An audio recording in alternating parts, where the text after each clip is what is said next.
Whether you are listening, whether you are viewing, wherever you are, whether it's morning, whether it's afternoon, whether it's evening, I bring you greetings from my journey with Paula G. I am your host, Paula G, and I am so glad that you have chosen this time to spend with us. You know, I always say that time is precious. It is the one thing that you cannot get back. So for you to think it not robbery to spend this time with us is truly, truly appreciated. So greetings to each and every one of you who are tuning in for the first time. And for those of you who have chosen to continue to make this journey each and every week, we thank you so much for continuing on the journey. We also have to give love. We have to give a shout out to those who have chosen to be a part of this journey through their underwriting support. And that would be indeed our underwriters. We appreciate each and every one of them so very much because without them, we would not have the means to provide this program of which we could stream across a variety of platforms and air on a variety of platforms. We have been so blessed since we started this journey to expand the platforms, the networks, the streaming networks, all different aspects of technology to spread the word of the journey. So we thank our underwriters. We're just so grateful for our underwriters. And if you're interested, if you have a business, you have a product, you have a service, you're looking for worldwide exposure, reach out to jerryvoicelive at gmail.com or Paula at paulagvoice.com. Put underwriting opportunities in the subject line, and we will be sure to follow up with you and have a discussion about how we can share our journey and you can share your business, product, or service with our audience. So we thank you all so much for that consideration. I also invite you to stay connected with me throughout all social media platforms. Paula G Voice, very simple across the board. Paula G Voice, as well as my website, paulagvoice.com, where you'll find my book, my courses, blogs with inspiration and motivation and encouragement and some tips on how you can juggle this journey called life while walking in the gifts and talents that God has given you. A radio show, a television show. If you missed the live broadcast, the streaming, you can go to my website and there are playlists there. And they're always being updated and there are changes that are being made there as well. So paulagvoice.com. Make sure you check us out. Like, share, subscribe. Y'all know the drill.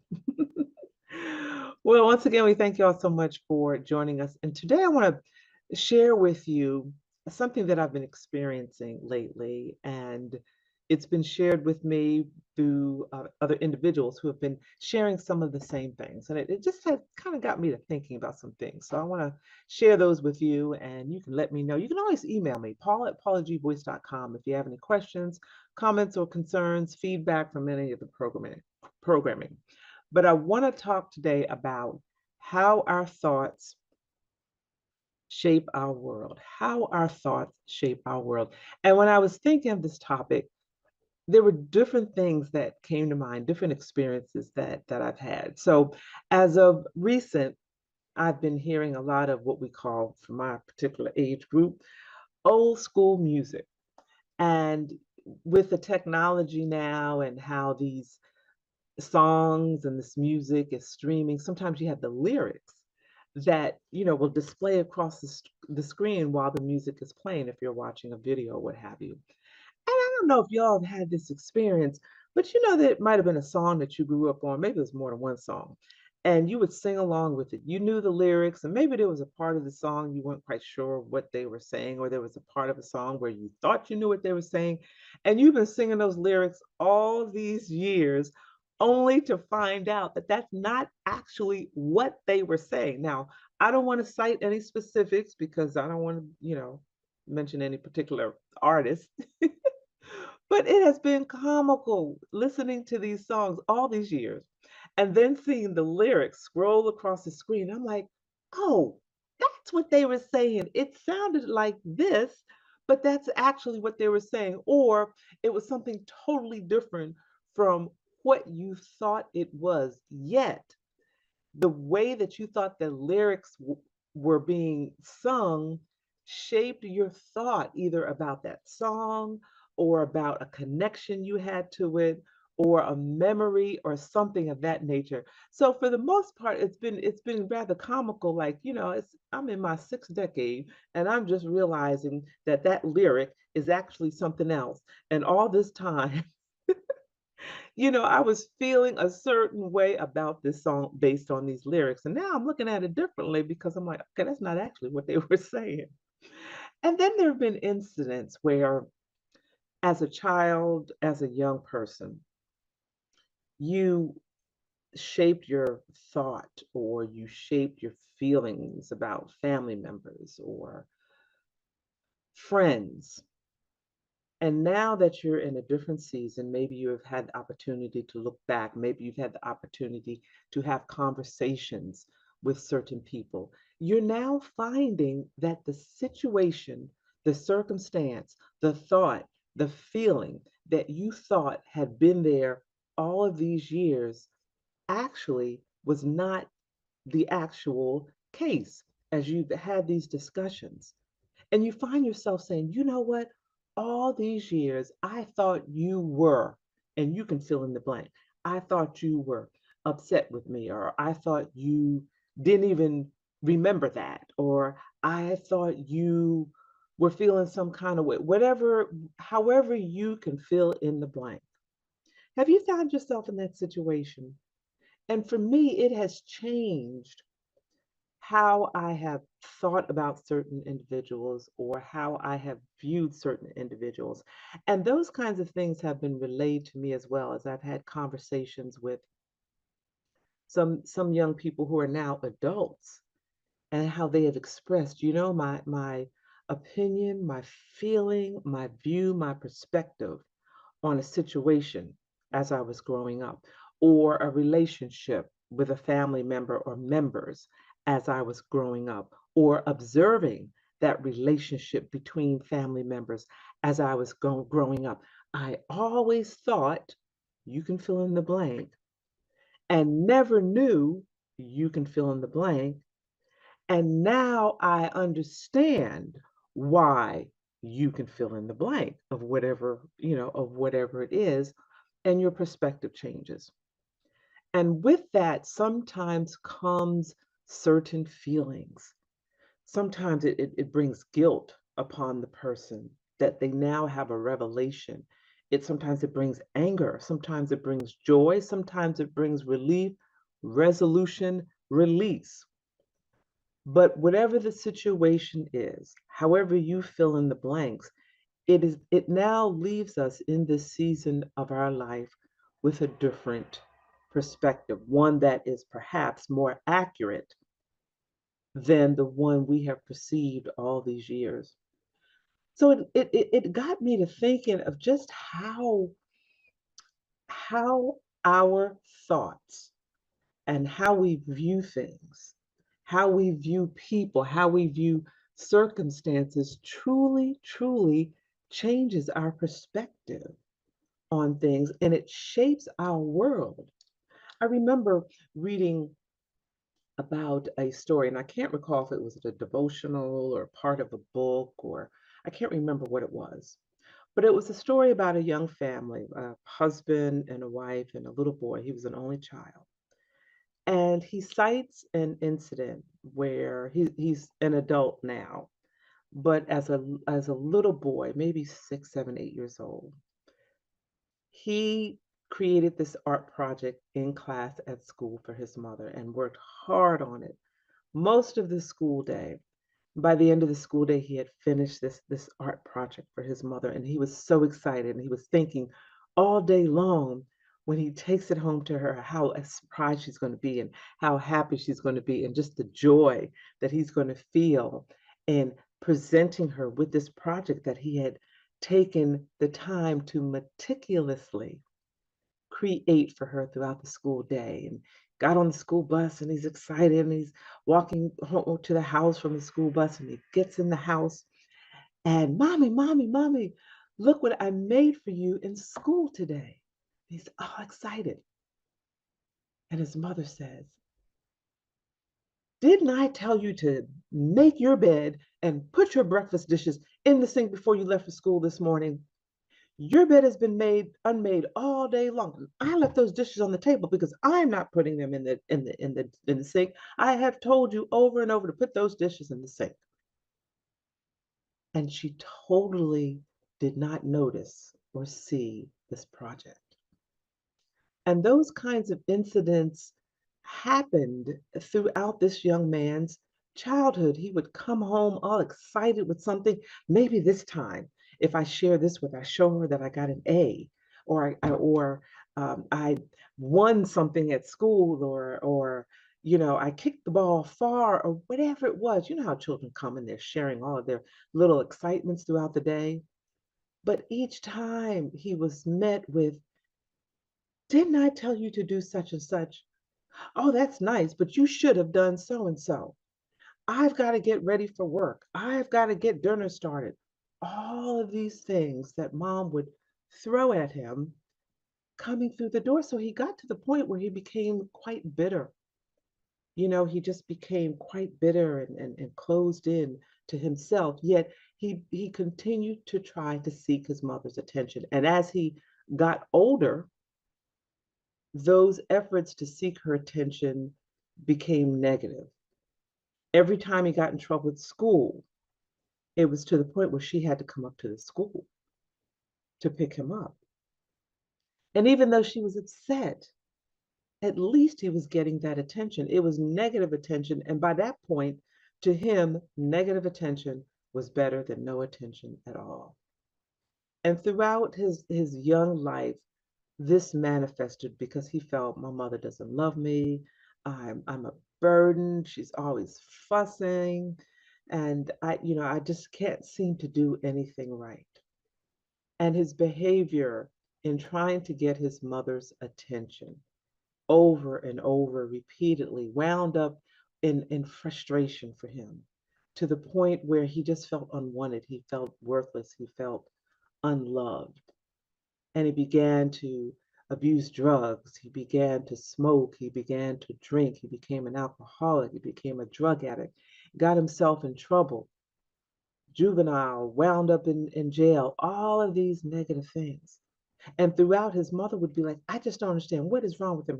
He's got a roof over his head, clothes on his back. We provide his needs for him. I just don't get it. I don't understand why he has had a lifetime of trouble. And in one incident where he was released from jail, and he was found himself at his mother's home. And by this time, I believe the father had passed away. By this time, I believe the father had passed away. And the mom was sitting there, and I think they were sitting at the table, and she says, I just don't understand you. Your father and I provided for you. You had a roof over your head. You never went without. I don't understand why you have this lifetime of making these bad choices. And through his rehabilitation, he had gained a bit of counseling and therapy. And through the counseling and through the therapy, he was able to peel back those layers. You all have heard me talk about peeling back those layers and get to the core of his behavior. And the core of his behavior was the hunger for his mother's love, the hunger for his mother's attention. And he began to share this with her, how he always felt unwanted, unloved, uncared for, and he would try to get her attention through positive means. And when that didn't come to fruition, he then resorted to negative means. And he just wanted his mother to love him, to notice him, to pay attention, to love on him, to give him positive accolades, to let him know how wonderful and precious he was. And as he was sharing this, tears started streaming from his mother's face. And she started to cry. And he couldn't understand the tears. He couldn't understand why his mother was crying. And she began to share with him why she was crying. We're going to take a quick break. And when we come back after the break, I'm going to share with you the rest of the conversation between mother and son. So stay tuned for a few messages, and we, if I can talk, We'll be back in a moment.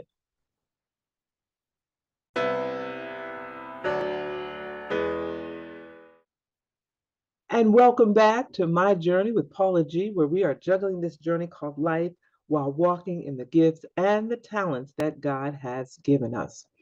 Now, before the break, I was sharing with you a bit of a story about a young man who, throughout his life, sought his mother's attention. And initially, he did so through positive means, but when that didn't render results, he then resorted to negative means of getting her attention. And he got to the point where he felt that negative attention from mom and getting attention, uh, getting my mother's attention through negative means was better than not getting her attention at all. And he was sharing with her that his objective, his goal, his desire was just to be noticed, to be loved by her, for her to give him accolades and to tell him how much she loved him. And as he was sharing this with his mom, he's now an adult, he was sharing this with his mom, and she began to cry. Tears just started streaming down her face. And she began to share with him her journey. And in that moment, she realized how her journey affected her son. She realized how her journey shaped his world. And she began, and she could remember, there was the other thing too, is she could remember a lot of those incidents that he was sharing with her, where he came home with that project that first time. And she began to share, she said, it was never about you. This is mom talking, was so caught up in my own despair, distress. And she began to share how things were not going well, or things did not go well between her and his father. Yet they put on a good front in front of him, because we always do these things as parents. Parents stay together, parents endure things, parents tolerate each other, if you will. I don't really like to use that word, but tolerate each other, if you will, for the sake of the children.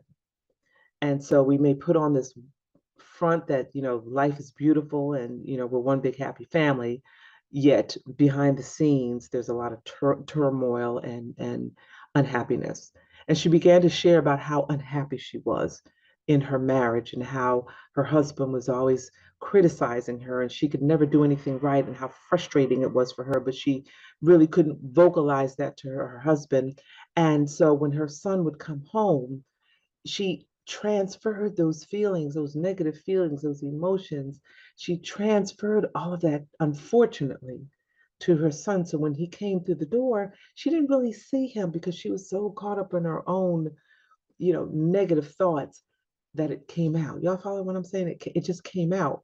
And in that moment, she realized how her behavior affected her son throughout his life, and how his thoughts in regard to how he thought she felt about him shaped his world.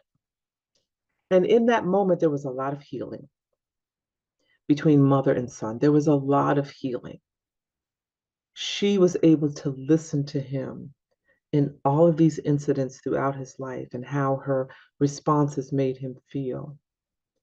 He was able to listen to her, to understand why she was feeling the way that she was feeling. And unfortunately, from her own admission, didn't quite handle it properly. And we've all done that at some point. We were in a bad mood. We had a bad situation, and someone comes into our presence that has nothing to do with that situation, and we kind of take it out on them.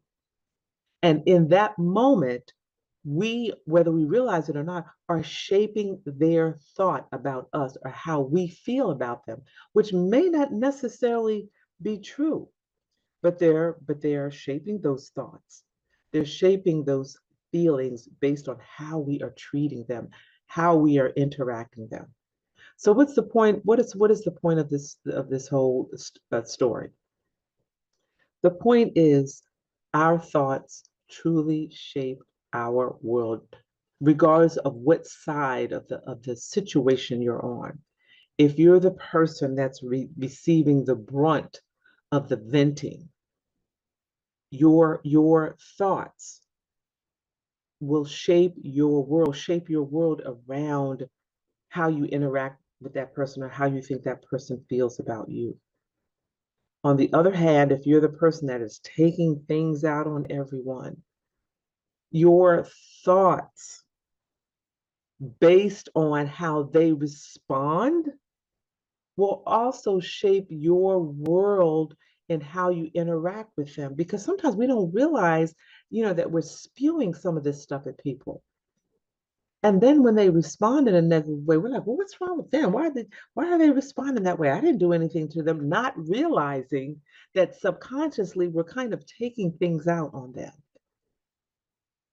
So, I always have these conversations about mindset. I have these conversations about our subconscious mind.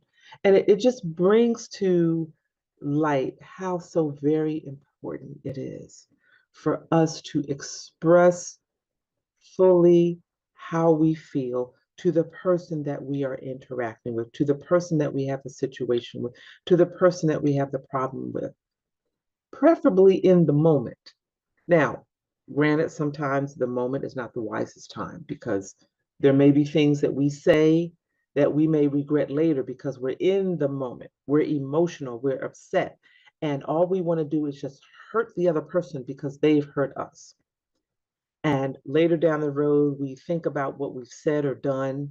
And even though we may have been justified, how we delivered has probably done more harm and more damage than the original situation itself. I heard this phrase once, so I can't quite claim it, but as my own. But words are like toothpaste. We can squeeze them out, but we can't take them back. We can squeeze out these words, but once they're out, we can apologize. We can say we're sorry, but we can't take them back because they have had their effect on the individual whom we have spewed all these negative words out to. So we really have to be consciously aware of how we carry ourselves, how we interact with our brother, how we interact with our sister. We have to discern those moments where, in the moment, I can articulate how your behavior makes me feel and what I will or won't tolerate, put up with, however you want to phrase it. Or discern, now is not the time to respond. I'm going to pull back, collect my thoughts, and address the issue later because what buried feelings never die. When you start suppressing those things, the anger and the resentment and all those things come up to the surface. They kind of simmer underneath the surface, and at some point they come up to the surface, and sometimes they hit the surface at the most inopportune moments. You know what I'm saying? The most inopportune moments. So we have to be very careful and discerning, articulating in the moment, using wisdom and silence in the moment, thinking about what it is that we need to say to express how a person's behavior made us feel, or just simply, there's an old saying, let it roll off your back like but water off a duck's back. Sometimes we have to do that as well. So we have to be very prayerful and discerning. On the other hand, when we're the individual that's receiving this, this negative energy from an individual, we have to stop. You know what? I haven't done anything to so and so. They must be having a bad day. Something else, somewhere else must be going on. And that is what this energy is all about. It has nothing to do with me. So therefore, I can't allow it to settle in my spirit. And I may need to bring it to the person's attention because sometimes the person doesn't even realize it. The person doesn't even realize how their behavior is affecting someone else. Are you okay today? You seem a little cross. You seem a little upset. Have I done something? Have I said something? And sometimes you're going, no, you have. Okay, well, let's talk about what's going on because right now your energy is just really sharp. And, you said I haven't done or said anything wrong. So let's talk. And you may be surprised that that person, that may be just what they need, is for someone to just listen to what it is that they have to say. God uses us in so many different ways that sometimes we don't even realize how or when He is using us. And in that moment, He may be using you to help the person process through whatever it is that they're feeling, to gain a new perspective, and to gain some peace in that moment, in that situation. You may be that vessel that they need in that moment, because we all have these challenges while we are juggling this journey called life, while we're walking in the gifts and the talents that God has given us. We all have these challenges. So let's begin, and some of you already have, and if you haven't, let's begin to look at things through a different lens, to open ourselves to be in position to be of assistance, of service, of help, of blessing others, of being a place where someone can feel comfortable sharing or venting, and we can perhaps help them process through some situations that they may be dealing with. And in turn, develop a better relationship between the two of you, as well as other individuals as well. So, God doesn't necessarily come down with a memo and tell us how He's going to use us, but He indeed does use us in a mighty way and in many ways.